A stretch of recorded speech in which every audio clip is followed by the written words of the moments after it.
प्रणाम बच्चों। आज की कक्षा में आप सभी का स्वागत है। बच्चों, हिंदी भाषा सुनने में लिखने में बहुत मधुर लगती है और इसी मधुर भाषा को और मजेदार बनाया जा सकता है उसमें थोड़ा सा तड़का लगा के। किस चीज का तड़का? तड़का मुहावरे और लोकोक्तियों का, जिन्हें अंग्रेजी भाषा में कहते हैं इडियम्स एंड प्रोवर्ब्स।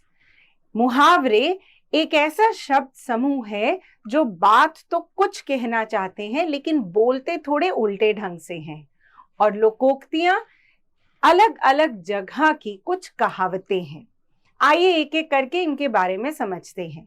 मोहित ने दादाजी का ऐनक तोड़ दिया तो वह आग बबूला हो गए।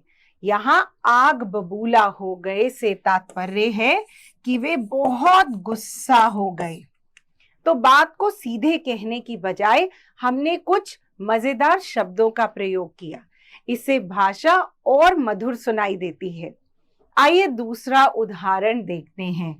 आयुष अपनी माँ की आंखों का तारा है। आंखों का तारा अर्थात वह बहुत प्रिय है। यहाँ पर भी हमने सीधे सीधे शब्दों का प्रयोग करने की जगह हमने कुछ मजेदार शब्दों का प्रयोग किया है, जिससे हमारी भाषा और मधुर हो गई है। तो क्या हुई मुहावरों की परिभाषा? जो वाक्यांश अपने सामान्य अर्थ को छोड़कर विशेष अर्थ का बोध कराते हैं उन्हें मुहावरे अर्थात इडियम्स कहते हैं। आइए उदाहरण के लिए कुछ मुहावरे देखते हैं। अंधे की लकड़ी अर्थात एकमात्र सहारा। इसे वाक्य में कैसे प्रयोग करेंगे? मोहित अपनी बूढ़ी माँ के लिए अंधे की लकड़ी है, अर्थात वह अपनी बूढ़ी माँ के लिए एकमात्र सहारा है।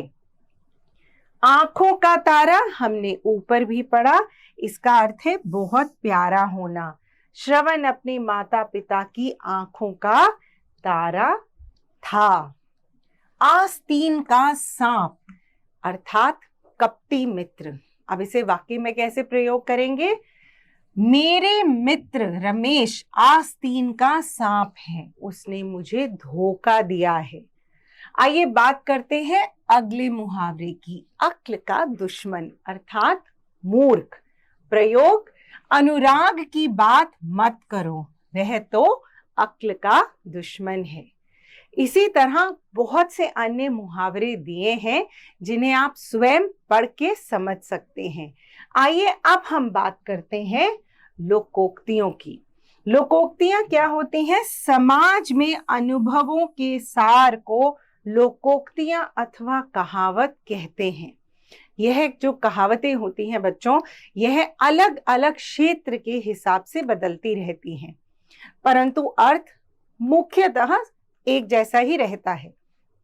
कुछ प्रमुख लोकोक्तियां, उनके अर्थ और प्रयोग। अंधों में काना राजा अर्थात मूर्खों में कम पढ़ा लिखा। प्रयोग कैसे करेंगे?